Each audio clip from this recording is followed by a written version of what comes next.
बिस्मिल्लाहिर्रहमानिर्रहीम। अस्सलाम वालेकुम नाज़रीन, इरफान हाशमी आपको तारिक मतीन ऑफिशियल पे खुश आमदीद कहता हूँ। तारिक मतीन ब्रदर को कुछ मेडिकल इमरजेंसी हो गई है, जिसकी वजह से उन्होंने ज़िम्मेदारी मेरे हवाले की और तमाम दोस्तों से अपील है कि आप उन्हें अपनी दुआ में याद रखें और उनकी मुश्किलात को अल्लाह ताला आसान फरमाए। व्यूअर्स, आज नवाज शरीफ साहब ने उस कॉन्फ्रेंस में तकरीर की जिसके अंदर कल पाकिस्तान की अदलिया को तनकीद का निशाना बनाया गया। पिछले 2 रोज से साजिश की जा रही थी और इसका बुनियादी मकसद ये था कि अदालतों के अंदर जब आपके पास अल्फाज ख़त्म हो जाएं, जब दलीलें ख़त्म हो जाएं, जब सबूत ख़त्म हो जाएं, जब आपका डिफेंस जो है वो ख़त्म हो जाए, तो फिर क्या रास्ता इख्तियार किया जाए कि वो लोग जो सियासी मसखरे हैं, सियासी किरदार हैं, उनका तहफ़्फ़ुज़ और उनका दिफा करने के लिए कौन सी स्ट्रैटेजी अपनाई जाए। तो पाकिस्तान मुस्लिम लीग नून ने और इनके तमाम करते धरते जो सियासी जिनके लॉयर्स विंग हैं, उन्होंने ये सारा ड्रामा रचाया।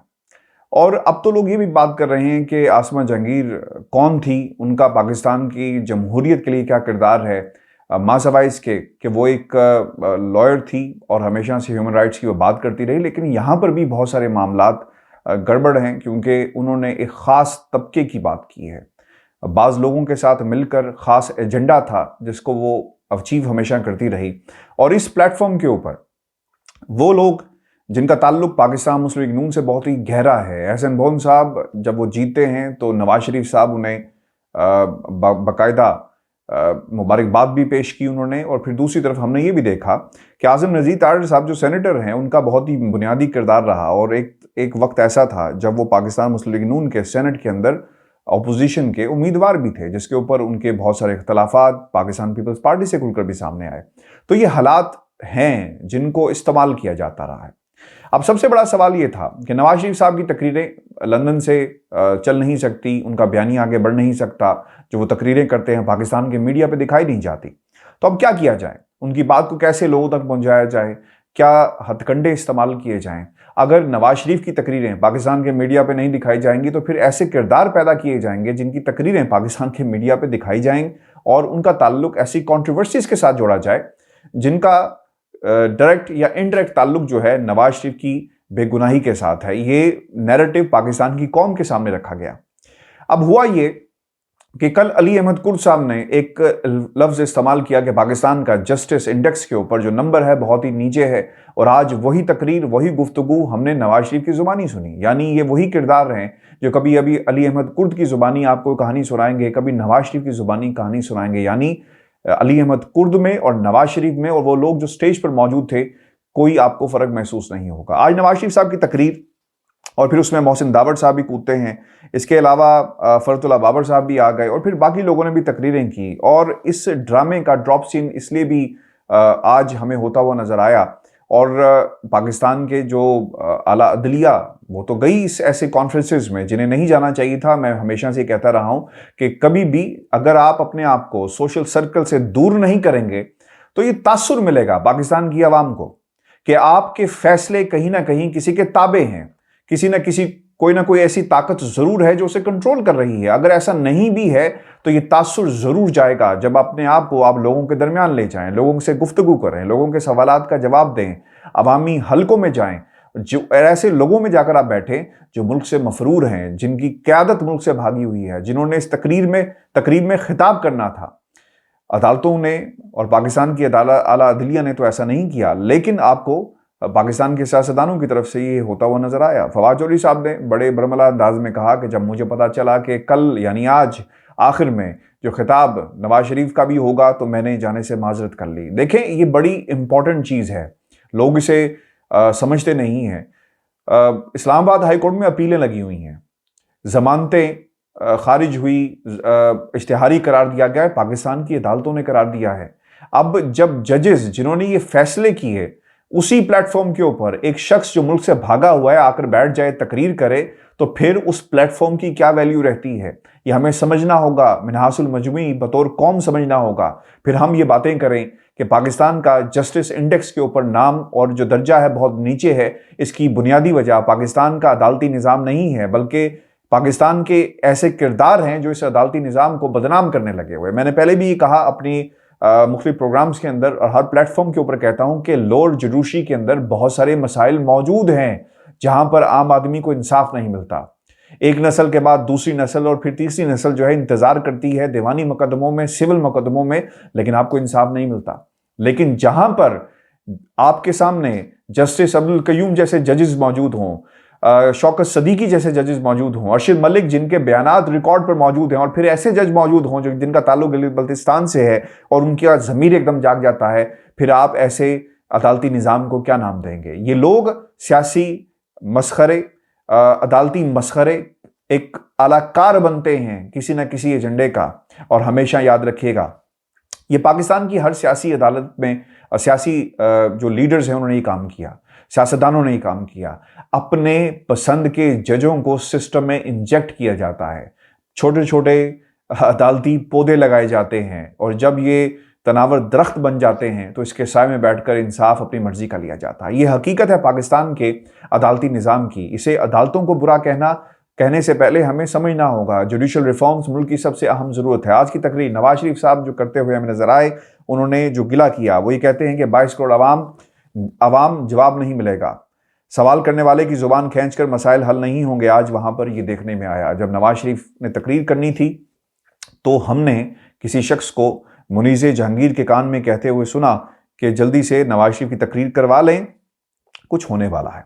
और फिर हमने ये भी देखा कि तकरीर नहीं हुई और ये कहा गया कि इंटरनेट बंद कर दिया गया, तारें काट दी गई, जिसका जिक्र नवाज शरीफ की तरफ से भी किया गया। देखिए, ये हो नहीं सकता। एक शख्स, ये पाकिस्तान के अदालती निज़ाम के लिए सवाल है।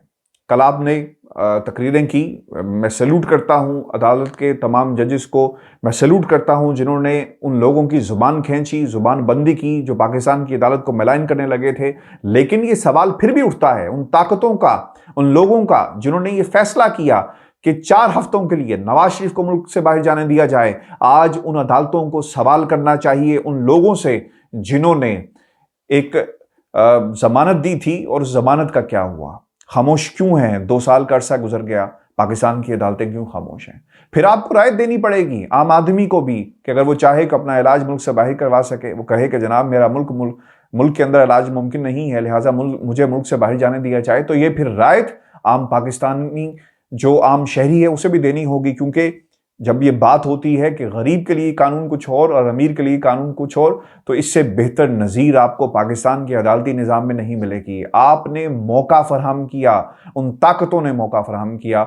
आज हमें उन ताकतों का गिरबान पकड़ना होगा जिन्होंने नवाज शरीफ को मुल्क से बाहर भेजा, और अब ये तमाम सियासी किरदार, सियासी मसखरे एक प्लेटफॉर्म पर खड़े होकर शिकार करने चले हैं मौजूदा हुकूमत का, पाकिस्तान की इस्टेब्लिशमेंट का, पाकिस्तान के इदारों का। व्यूअर्स, आज जो दूसरी बात कही फ्रीडम ऑफ स्पीच के हवाले से, नवाज शरीफ साहब तिलमिलाते रहे, बात करते रहे। जब मुल्क का जो दानिश्वर है, जो सहाफ़ी है, उसका कलम बिक जाए तो उस कलम से सच नहीं बल्कि किसी के कसीदे आपको सुनने को मिलेंगे, किसी की तारीफ सुनने को मिलेगी। वो सच नहीं लिखेगा बल्कि अपना पेट भरेगा उस कलम से लिखे हुए अल्फाज से, बेशक वो झूठ पर मबनी कहानियां क्यों ना हो। और यही बयानिया कौम के सामने रखा जा रहा है। फिर उन्होंने कहा कि प्रोग्राम बंद कर दिए जाते हैं, कॉलम चलने नहीं दिए जाते। ऐसे किरदार जो पाकिस्तान से बाहर अलाकार बनते हैं, ऐसे प्लेटफॉर्म्स का जो मुल्क दुश्मन तहरीरें लिखने पर पाकिस्तान के लोगों को, ऐसे किरदारों की तलाश में रहते हैं। नवाज शरीफ ने भी इन्हीं किरदारों की तरफ इशारा किया, क्योंकि इन कलम से जो कलम चल रहे हैं, नवाज शरीफ की तारीफें नहीं हो रही। वो कलम आपको बागी लोगों के या बागी कबीले के कलम लगेंगे, लेकिन जो कलम बंद कर दिए गए, जहां से मुल्क दुश्मन अनासिर फायदा उठाते हैं, आप उनको फ्रीडम ऑफ स्पीच के एक पैराए के अंदर देखते हैं। ये आज उन्होंने कुछ कहा और फिर वो ये भी कहते हैं, और इस पे मुझे हैरानगी भी हुई जब वो ये कहते हैं कि आइन और कानून की पासदारी करनी होगी। एक शख्स जो मुल्क से बाहर 2 साल से बैठा हुआ है, वो किस मुंह से मुल्क और आइन और कानून की पासदारी की बात करता है? आप आए मुल्क के अंदर, अपने आप को सरेंडर करें, और ऐसे बहाने तलाश करने से आपको इंसाफ नहीं मिलेगा। अगर आपने अपना केस अदालतों के सामने नहीं लड़ा और आप इस उम्मीद में हैं कि कोई ऐसा मसीहा आएगा जो आपकी तर्जुमानी करेगा, आपके लिए आसानी पैदा करेगा, तो ये नवाज शरीफ और उस टोले की खामख्याली है जो इस तलाश में है कि किसी तरह उन्हें इंसाफ मिल सके, इनके केसों को दबाया जा सके। बिल्कुल उसी तरह ये तरीका आज का नहीं है व्यूअर्स। माजी के अंदर भी नवाज शरीफ ने अदालतों पर हमला किया, वही किरदार आज मरीम नवाज भी खूब निभा रही हैं। दलील नहीं है, गाली है, झगड़ा है, लड़ाई है, सबूत नहीं है, सिर्फ और सिर्फ आपको महाजराई की सियासत इस धड़े की तरफ से नजर आएगी। फिर उन्होंने ये भी कहा कि जजों से फैसले करवाए जाते हैं। मैं थक चुका हूं ये बात बार बार करके कि जस्टिस कयूम की टेप और फिर इसके ऊपर नून लीग और शहबाज शरीफ साहब खामोश हैं। आज तक क्यों कोई जवाब नहीं आया? गिलगित बल्तिस्तान के जज की एफिडेविट का मामला हो, बयानी हल्फी का मामला हो, बहुत सारे सबूत यहाँ पर मौजूद हैं जिनके जरिए इस नैरेटिव को, इस बयानिए को रोना जा सकता है जो ये बार बार कहता है कि हमारा इन लोगों से कोई ताल्लुक नहीं है। और ये शख्स की ज़मीर की आवाज़ है। 3 साल बाद ज़मीर जागा, ऐसा जागा जिसको एक गोरे ने लंदन में उस एफिडेविट को नोटराइज किया, जिसके ऊपर बहुत सारे सवालात उठ रहे हैं। ये निज़ाम को कमज़ोर बनाने में ऐसे ही किरदारों का हाथ है। आज पाकिस्तान का अदालती निज़ाम अगर बहुत नीचे है, इसकी बुनियादी वजह ये किरदार है। जब सिस्टम के अंदर होते हैं फिर ये आवाज़ नहीं उठाते। जब सिस्टम से अलग हो जाते हैं, रिटायर्ड हो जाते हैं और 30-30 लाख तनख्वाह लेते हैं यूनिवर्सिटी से, फिर इनका ज़मीर एकदम से जाग जाता है। तो बहुत सारी चीज़ें हैं जो कंट्रोवर्शियल हैं, जिनकी कोई अहमियत नहीं है। और पाकिस्तान की अदालती निज़ाम को अगर मजबूत बनाना है तो चीफ जस्टिस ऑफ पाकिस्तान को ये सोचना होगा कि आप एक कोड ऑफ कंडक्ट फिल फॉर जारी करें, जिसके मुताबिक कोई जज भी किसी भी निजी महफिल में नहीं जाएगा जब तक वो जज रहता है। किसी भी महफिल में उसका हिस्सा नहीं बनेगा जहां पे सियासतदान आएंगे, जहां पे मीडिया टाइकून्स आएंगे। इससे पहले आपको याद होगा chief justice Lahore high court की ख़ानदान के एक फ़र्द की शादी हुई, जिसमें हमने एक ऐसा मीना बाज़ार देखा जहां पे सियासतदान भी मौजूद थे, जहां पर मीडिया टाइकून्स भी मौजूद थे, जहां पे पुलिस के लोग भी मौजूद थे, जहां पे अपोजिशन के लोग भी मौजूद थे। आपको इन तमाम किरदारों के अंदर सिर्फ और सिर्फ ये तासुर मिलेगा कि लोगों के लिए एक महफिल सजाई गई जहां से लोगों को फ़ायदा पहुंचाया जा सके। ताल्लुकात की आपको एक सेज नज़र आएगी जहां पर बैठ के लोग अपने घर को मजबूत करते हैं, किसी का अलाकार बनते हैं। और ये जो तासुर है इनकी शादियों से, इनके निजी महफिल में जाने से पाकिस्तान की पूरी अदलिया को बदनाम करता है। तो हमें सोचना होगा व्यूअर्स। फिर आज डॉन लीक्स का मामला भी वहां पर नवाज शरीफ साहब की तरफ से उठाया गया और मेरा एक सवाल उनसे ये है कि अगर आपको डॉन लीक्स के ऊपर शक व शुबहात थे और आपकी तहफ़्फ़ुज़ात थे और आज आप इसे ड्रामा कह रहे हैं, तो आपको चाहिए था कि परवेज़ रशीद साहब को आप घर ना भेजते, फातमी साहब को आप घर ना भेजते, उस वक्त डट जाते। आपने क्यों हालात के साथ समझौता करना चाहा? ये तरीका एक वारदात है व्यूअर्स, और ये तरीका वारदात ये है मफाहमत के ज़रिए, मज़ाहमत के ज़रिए कोई भी रास्ता इख्तियार करते हुए जहाँ से भी इनके हक़ में फ़ैसले आ सकें, इनका मकसद पूरा हो सके, उसे हासिल किया जाएगा। और इस वक्त मज़ाहमत का बयानिया चल रहा है, इसलिए आपको इस किस्म की कॉन्फ्रेंसेस नज़र आएंगी और ये सियासी किरदार जो हैं आपको हर वक्त मुतहरिक नज़र आएंगे। व्यूअर्स, ये शो था हमारा और अपने कमेंट्स ज़रूर भेजिएगा। और मेरी तमाम दोस्तों से, सुनने वालों से रिक्वेस्ट है कि आप दुआओं में तारिक मतीन ब्रदर और उनकी फैमिली को ज़रूर याद रखिएगा। उन्हें इस वक्त बहुत सारी दुआओं की ज़रूरत है। मुझे इजाज़त दीजिए। अल्लाह निगहबान।